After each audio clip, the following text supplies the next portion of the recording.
So you want to build a profitable dropshipping store. Awesome. You go on Google, you type in how to dropship profitably, and you're greeted with tons of results. You have instructional videos, you got blog posts, you got podcasts. It's all there waiting for you, and you feel like I just hit the lottery. I am now going to build my very own highly profitable dropshipping store. Sounds good, right? It does sound good, but there is a problem. The problem is that there is so much information online and there are so many people teaching it, there's almost no way as a beginner to know which sources are legit and which aren't. At the same time that it's easier to find this information, it's also easier than ever to create and distribute this information. So it is entirely possible that you're going to go online and learn how to dropship profitably, but you're actually going to learn either outdated methods or methods from somebody that's never done them themselves and that doesn't know the nuances that need to be there to lead to your future success. Now, let's say you actually find somebody that knows what they're talking about. Maybe you find their content, but it's not speaking to you at your level. Maybe you're brand new to this, which is why you're looking to learn how to dropship profitably, and you have people talking about advanced topics that are beyond you and that quite simply you don't need to know yet. Listen, if that sounds like you, this is the video you want, because what I'm going to do in this video is talk to you about how exactly you can dropship profitably and what needs to be done to get the desired results. Now, for those of you that don't know me, my name is Anton. I have been building e-commerce stores myself since 2007, and I've been helping others to do the same since 2012 through my company Dropship Lifestyle, where we have coached over 10,000 members to build highly profitable, semi-automated online stores from anywhere in the world. With that being said, let's get into this video where I'm going to share how to dropship profitably. Now, I should mention, when I'm talking about dropshipping profitably, I don't just mean building a store, selling a trending product with a catchy Facebook ad that's going to make you money for a couple weeks or a couple months at best. I am talking about dropshipping profitably for the long term. A store that can start getting you results in as little as 21 days, but that'll get you results in 3 months, in 6 months, in a year, in 10 years, like some of my oldest stores are still doing. This is about building something that lasts and having the method of fulfillment be through dropshipping. That is the key to profitability, to build something that can be around for years, and in this case, for me, going into decades. That is what you want, not something that you churn and burn and hope to get lucky with. Okay, so to make that happen, there are 4 main things that we need. The first one, this one's probably pretty obvious, but it is products, right? What are we gonna sell? We're selling physical products. We need to have ones that meet the right criteria so that people actually want them, so they search for them, and so that they buy them through us. Next thing that we obviously need is a store, the place where people are going to buy. Listen, we're not drop shipping on eBay or Amazon or anything like that. We're building our own stores, and we're going to talk about what goes into that and what they should look like in this video. Now, on top of a store, what do you need? I'm telling you, if you build it, they will not come. You need to have great marketing that's going to find the people that want what you have to sell and send them to your store. And you need to get traffic a very specific way from very specific sources if you want to be drop shipping with maximum profitability. Now, the final thing that goes into this equation is operations, right? This is something that is so often overlooked with new dropshippers because they just think, oh, you know what? I found this idea for a product that's going to work great. And I can do web design. I could build myself a store, and they build the store. Then they turn on ads and they get people to go to it, and maybe they even buy, right? If your operations are not on point, it doesn't matter how good you are at these things because everything will crumble and fall apart. Don't mean to be dramatic, but it's the way it is. If you can't do things like have a great process for getting orders shipped fast, for updating customers throughout the journey, through following up with people after they buy and gaining reviews, none of this stuff matters. Just like operations by itself doesn't matter, if you don't have the right type of products, you don't build a store designed to convert, and you don't know how to have your marketing send you qualified traffic. So it all works together. These are the 4 main things. And what I want to do in this video is jump into the computer and go through each of them, giving you examples along the way so that you can dropship profitably. So let's jump in and get it started. So let's start at the beginning with products. Now, we don't build one product stores and we don't build general stores where we sell a little bit of everything. What we do is build niche specific stores, meaning we sell one product type per store. And the first step of this process that I would like you to do as well is to just create a Google Doc like this and list out different product ideas that you want to research, because the second phase here will be to do that research. Now, the easiest way to do this is literally just to look around wherever you are and get ideas that way. And to make this simple, I have my phone here. I'm gonna do this really quickly in our studio here and just show you a few different things that are literally in front of me, right? Okay, so just right here, right, where I'm recording this, I have a stand-up desk. I could add that to my list of products to research. I have these studio lights with these tripods. I can add them and check them out. Down here, I have a rug. I have a computer chair. Let's just keep going because there's literally opportunity everywhere. On the walls here, these sound blankets, could research those. The floor here, this laminate flooring, no reason not to research that. As I had my hand out, I looked at my wedding ring, right? Why not research wedding rings? That could be a possible niche. Bookshelf, we have different lighting here, artificial plants. Here we have brown leather reclining chairs, can add them to our research list. And literally, like, it just doesn't stop. There's stuff everywhere that you can research. Here in like my office, within our office, this room has these sliding doors. These are known as barnyard doors, right? No reason not to research those and see if you could drop ship them profitably. So I want you to go ahead and make a list like this for yourself now. And what we'll do for our product idea here is just use that barnyard door one, because I haven't done that one before. So we'll do barnyard doors. And again, you can add multiple ideas to your own list. And if you're somewhere where there's nothing around you interesting or that you would want to research, what I'll do under this video is link here to the top 10 niches for dropshipping in 2023. And you could pick one of those to make it super simple. What we're going to do though is perform a few tests to do our research. First is price point, then competition, demand, evergreen, and brand loyalty. And to do these tests, all you're going to do is go to google.com. You're going to take your product idea, you're going to paste it, you're going to search, and then you're going to click the second tab where it says shopping. When you do that, what you want to do is scroll down under the sponsored results. The sponsored results are up top in the carousel. We're going to ignore them for the purposes of this research, and we're going to come down to everything else.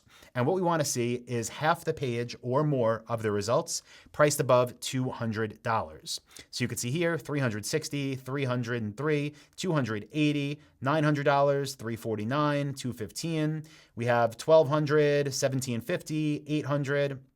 So we'll keep going down here, and we have $450, $300, $440. So very clearly above $200. That is great. That means that this niche, barnyard doors, passes our price point test, because the most popular barnyard doors in this example, according to Google Shopping, which is a big traffic source for us, is above $200. Great. Now, the next test that we want to do is what I call the competition test. And what we want to do here is stay on the same page we're on the Google results. Again, we're going to ignore that top row and we're going to look at everything else. And we want to see how many stores are selling on Google Shopping the most popular barnyard doors. And we want over half the page of the first page results to be being sold by 10 or less stores. Now, the way we check that is by seeing how many stores have them listed.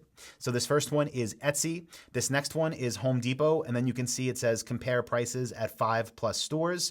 Okay, so far we have 1 store and 5. Then we have 10+. So this one is being sold by too many stores. The competition on the product level is too high for this one. Let's keep going down here. We have 1 store, 2 stores, 1 store. Here we have 1 store, 1 store, 1 store. Let's keep going.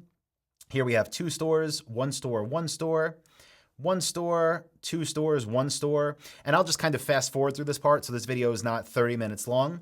But you can see here most of the most popular barnyard doors in this example are being sold by well under 10 stores. So for competition, this definitely passes the test. And what I'm going to do here for competition is just put pass. And what we're learning here is, can we effectively sell the most popular barnyard doors in this example and not be competing with a ton of stores taking up all the best space on Google Shopping?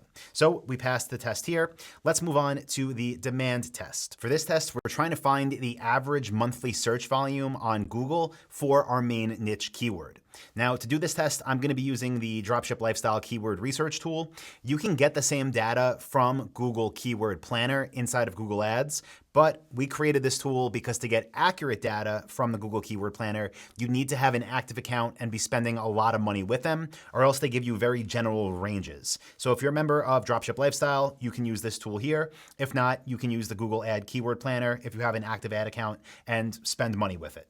So here I'm going to check United States because that's where we do business. I'm going to put barnyard doors. I'm going to click search. And the number I'm looking for here is the search volume. And you'll see here, this one is 2,400. I want more than that. We want this to be 10,000 or higher. So let me try barnyard door without the S, see if that changes it. No, it's still only 2,400. Okay, this is a bad sign. And I'm actually happy I researched this one together with you as I made this video, because what this shows me is that barnyard doors does not have enough average monthly searches. There's not enough demand, whereas I would proceed with this. So for here, for demand, I'm going to put fail. This is very important because when this happens, you have a decision to make if you want to dropship profitably. If you made the decision of just saying, you know what, 2,400 average monthly searches is enough, let's go for it, you're not going to have enough volume coming through to be able to create a full-time income. So my advice is don't go that route. Instead, either switch niches entirely, go with something else that passes all the tests, or alternatively, you can niche up a level. So something like going from barnyard doors, maybe we go to something like, let's try rustic doors. Does that have enough search volume? Let's see what it brings up here. No, only 1,900, still not enough. What if we go for, let's say, replacement doors, right? Maybe someone's buying new doors for their home. That one at 12,100 searches a month. So maybe if you still want to sell doors and you want barnyard doors to be part of your store, now you niche up a level. You're selling all type of doors that people can buy for their homes or their offices. And you know there's enough average monthly search volume where you can capture enough of the market to be able to make real money. So what I'm going to do here for our example is for barnyard doors, I'm going to go ahead here and I'm going to format it and I'm going to strike through and I'm going to make our new niche here to be doors. We're selling all types of them. Now, we would have to go back and do our research again to make sure the price point still matches, to make sure the competition is still there. For the purposes of this video, I'm going to assume that's true so we can keep moving forward. And now what we want to do is check the Evergreen Test. For this, we use a tool called trends.google.com, Google Trends. It is free. And what you want to do when you get here is paste your niche keyword, press enter, and then you want to change the past 12 months to past 5 years. What we're looking for here is this an evergreen niche? Is this something that sells consistently year round so that we don't build a store, make money for a few months, and then go out of business because no one's searching and buying anymore?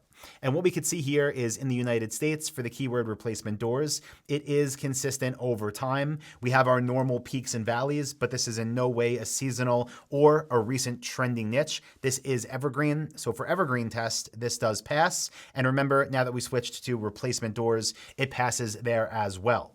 So for our final test, it's what I call the brand loyalty test. And this one is really more subjective. What you want to think about here is this niche something that people already have a few go-to brands in their head that they're going to buy?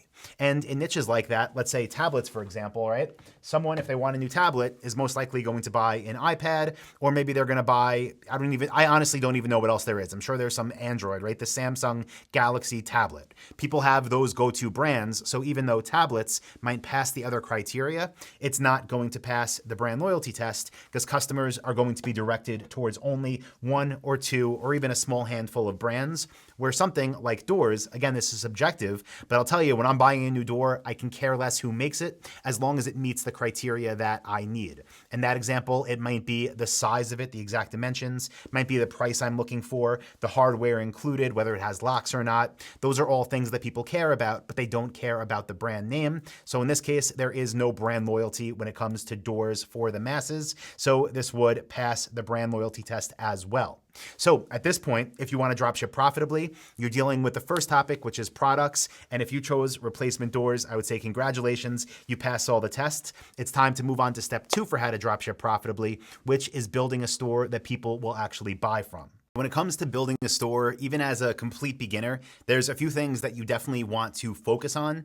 And the first one is realizing that 85% plus of your traffic, of your website visitors, are going to be first-time visitors. They're going to be finding you because of how they searched for the product they want.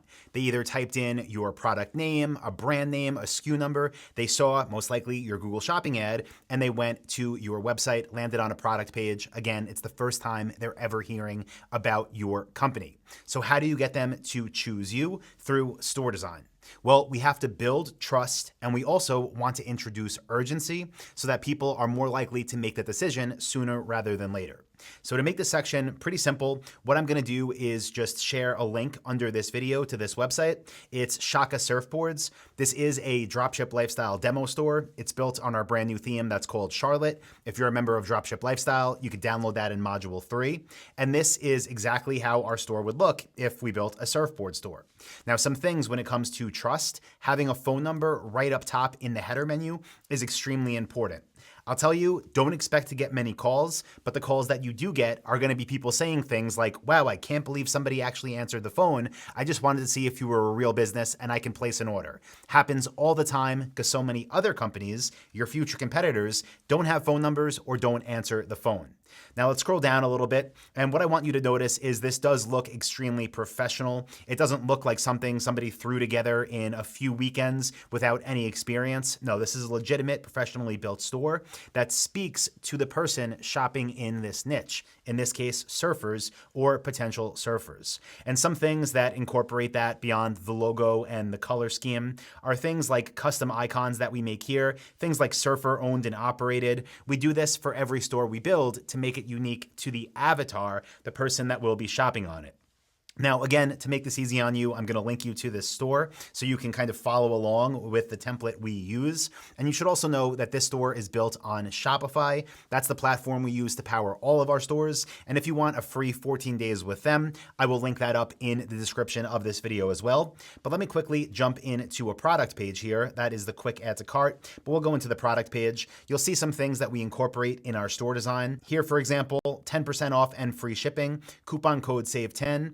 Ends 11/2/2022. Now we use expiring coupon codes like this because again, once we have the person and we have that trust established, we want them to make the buying decision sooner rather than later, which really helps with our return on ad spend that we'll cover in the next section of this video.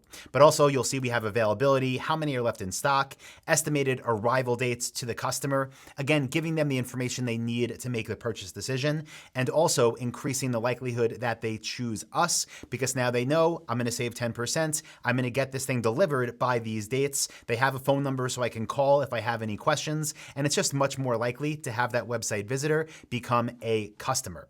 So check out the link to Shaka Surfboards in the description. And let's go ahead and move into marketing so you can see how people will actually find you once the store is built. So at this point, you know the criteria for picking profitable products and you have a template you can model Shaka Surfboards to build a store that people will actually buy from. But now we get to step 3 out of the 4 steps to dropshipping profitably. And this one honestly is my favorite because it's like a video game to me. And it's something you can always improve on and literally see in real time the results. And you just want to beat yourself over and over again with getting better at it. And this is marketing. So I'm going to make this really simple and give you this diagram. You can pause the video and screenshot this right now so you have it, because this is all I want you to focus on until you're doing at least $50,000 a month in revenue. Once you're over $50,000 a month in revenue, you can kind of bolt onto this and expand it, but this is all you need to reach that level and honestly beyond that. So let's start with the middle here where we have our product pages that are optimized for building trust. Our product pages directly are where we are going to be sending traffic to. We don't want people going to our homepage because you can't buy there and it's very general. We want people to go to directly what they are searching for.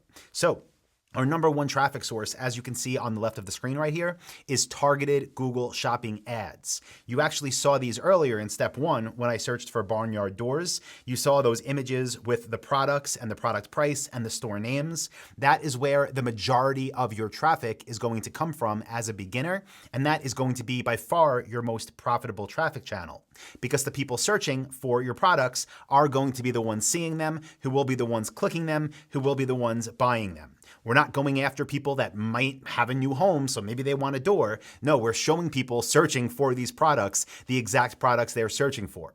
So first traffic source is targeted shopping ads. And on top of that, to be as profitable as possible, we're also going to be bringing in organic, AKA free traffic. Now, to do this, what we do is take our product pages, the same ones that I just showed you, and instead of taking the copy and paste description that our suppliers give us, we build onto that. And we don't just build on it by keyword stuffing and adding a bunch more of the keywords we think people want. We build on it and we expand on it by making it more valuable to the person searching. For example, with the barnyard doors, let's say the ones I showed you before in my office are ones I had listed. Instead of just saying these barnyard doors are 36 inches wide by, I don't even know, 80 inches tall, we say that, but we say they have the glass panels in the middle that are translucent, and we just build on it to make it more valuable, to give the person on the other end of the screen more information that will help them make the buying decision. Now, this works two ways. One is it provides a better experience for the website visitor, which makes them more likely to choose us, but it also shows Google that we have unique content that is valuable because people are staying on our product pages longer. So Google is going to show us more in the organic results, thus getting us more free traffic where we have no cost to acquire the customer. Okay, so those are the two ways we're going to drive traffic. And then we have the people that come to our product pages and they leave without buying, which will be the majority. I'm sorry, we don't have 100% conversion rates. But when they leave, we're not done there because we know they came in through a quality source of traffic. So now it's our job to get them back. We do that in two primary ways. The first one is with Meta Facebook ads with dynamic remarketing. So showing people that we're just on our store ads for the exact products they were just looking at that send them back to that product page. Again, not bringing them to our homepage or to some random product. No, we bring them exactly back to where they were so that they can complete their purchase. We do the same thing with email marketing. So when people go to leave our stores, we have something called an exit intent overlay that captures the email address of the website visitor. So we can then send them emails asking them if they have any questions or concerns before placing the order. And in the beginning, we can have these one-on-one manual conversations with the customers via email to get them to buy and to find out what we need to do to earn their trust and get them as a customer. This is the most profitable way to dropship. Now, I'm sure you're thinking, okay, Anton, this makes sense from a big picture overview, but how much money should I be putting into this? As a starting point for the targeted Google Shopping ads, I want you to start between $30 and $50 a day, okay? And you can get a $100 free ad voucher from Google, and you should break that up between $30 and $50 per day, going between your Google Shopping campaign. Now, when it comes to your Facebook ads for dynamic remarketing, I want that to be 10% of whatever you're putting into Google. So between $3 and $5 per day, because those ads are only showing to the people that visited you. It's going to be a much smaller pool of people. Now you do this, you set it up, and results should start coming very quickly in the form of impressions, people seeing your ads, in the form of clicks, people going to your product pages, and in the form of conversions, meaning what people are buying. So let this continue to run between $30 and $50 per day. As you see that data coming into your ad account, you start optimizing by increasing or decreasing bids on different products, by adding negative keywords for searches that are not turning into customers, and by optimizing your product pages that people are landing on even more to increase your conversion rates and make even more money.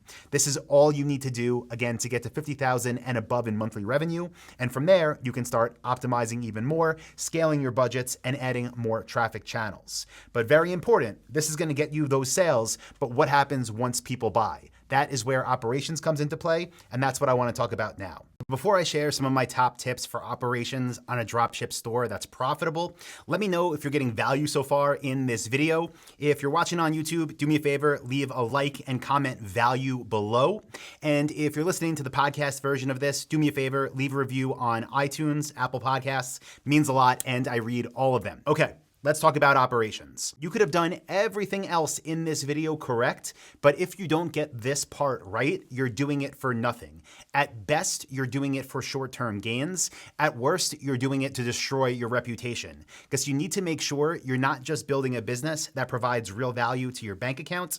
You want a business that provides real value to your customers as well. That is how you build a business that lasts. So first tip I want to give you is in regards to the phone. I just mentioned you should have that phone number right on the top of your store. What we use for that is a service called Mighty Call. We do have a promotion code if you want to use them and save 50%. I'll put that in the description. But the way Mighty Call works is you get a vanity number. This could be a toll-free number. And what's cool about it is when someone calls, you can set up what you want to happen. Let's just say you currently work a 9 to 5 and you can't answer the phone. My advice would still be try to answer whenever possible. But the way you can set it up with Mighty Call is you can have that phone number ring through an app on your cell phone. So it'll come through the app with the customer caller information. So you can know, oh, this is a business call. Do I have time to answer it right now? Again, if you can, my advice is to answer it. If you can't answer the calls, my advice is to record a voicemail greeting on that number that says something like, "Hi, this is Anton from replacementdoors.com. I'm sorry we're not able to take your call right now, but if you leave a voicemail with your name, phone number, email address, and a reason for your call, we will get back to you as soon as possible." Here's what's cool about Mighty Call as well. That voicemail that the person leaves can automatically be transcribed into a text message and be sent to you on your phone. You can receive it via email, so you can see exactly what the person is calling about. And if you're at your 9 to 5 and you see a transcription come through that says, "Hi, this is Joe. I'm calling because I want to place an order for product 123. Figure out a way to take a break, call Joe back, get that sale, collect that money, dropship profitably, okay? So first thing is phone call. The routing system and service we use is Mighty Call. Second thing is order fulfillment. A big part of operations is getting that order out the door as soon as possible. Now, with our method of dropshipping at Dropship Lifestyle, we work with many different suppliers per store, sometimes 20, sometimes hundreds. And what we want to happen is as soon as an order comes in, we want that to be sent to the appropriate supplier right away so that order can be shipped out. Now, the way we used to do this was manual. Order comes in, someone on the team writes an email to the supplier, says, "Please ship this item to this customer at this address." The way we do it now is through a Zap. If you're not familiar with a company called Zapier, Zapier.com, they basically allow different programs to talk to each other. And we have a Zap set up that when an order comes in, it is automatically routed and sent to the correct supplier so the supplier can ship that order almost as soon as it is received. No manual work required. Now, if you want the exact setup instructions for that Zap, that is in Module 7 of the Dropship Blueprint. So if you're a member, go there, check it out. If you're not a member, I don't know why, you can figure out Zapier and work on the Shopify integration to try to set up something similar. So there is no room for user error so that orders can be shipped as soon as possible, keeping your customers happy. And you don't need to pay a virtual assistant to do it for you. Again, let the automation do it automatically over and over. Okay. Next thing that I want to cover is keeping customers in the loop and updated. When someone places an order, especially the way we do it, we have the estimated arrival date. We want them to be notified every step along the journey of where their product is. And to do this, we use a Shopify app called Aftership. Highly recommend this. The way it works is once there's a tracking number for the order, Aftership will automatically email the customer whenever there's a status update. For example, your shipment has been created. Your shipment has left the warehouse in California and is en route to New York. Your order has arrived in New York. Your order is scheduled for delivery this date at this time. Your order is out for delivery. Your order has been delivered. These are emails that get sent out automatically through Aftership, and I'll tell you, customers love these. When they respond to them, you get the responses, and people are so happy to see this because, again, they're not used to this type of service from a company they've never bought from before. So I would highly encourage you to use Aftership to keep customers in the loop. Now, final tip I want to give you for operations and communications, and this is probably most important above all else, this is that communication is key. When people buy from you, right, you might think the sale is done, I made the money, hopefully this person gets their order and I never hear from them again. Listen, you want to flip that way of thinking, and you want to make sure that people are in the loop with AfterShip and that you're communicating with them even after the product is received. Now, we do this trying to get reviews through judge.me, which is what we use for review collection and showing them off on our website and on social media. I would recommend that app as well. But when someone emails you, if they say, hey, where's my order? Or if they say, hey, my order's late. Or if they're mad and they say, I just got my order, but it's not the right thing, or the size is off. Don't go into this defensive mode where you're afraid to respond or you don't want to answer calls from them. No, your job is to keep customers happy, because that is what is going to keep your bank account happy. So use some of those tools and automations I just gave you, but above all else, just know that people that are shopping with you deserve the respect to be responded to stay in clear communication. Even if that communication is giving bad news, it's better than the alternative, which is leaving them in the dark, having them become justifiably upset, file chargebacks, leave negative reviews, and ruin something that can be great. We're looking to dropship profitably, and the 4 things I just shared with you in this video should get you well on your way. So again, guys, if you got value from this one, do me a favor, comment value below, leave a like, share it with somebody that needs to see it. If you want to learn more, go more into depth on this stuff, go to dropshipwebinar.com, where I have a free training waiting for you. And I will see you on Monday with the next Dropship Lifestyle video.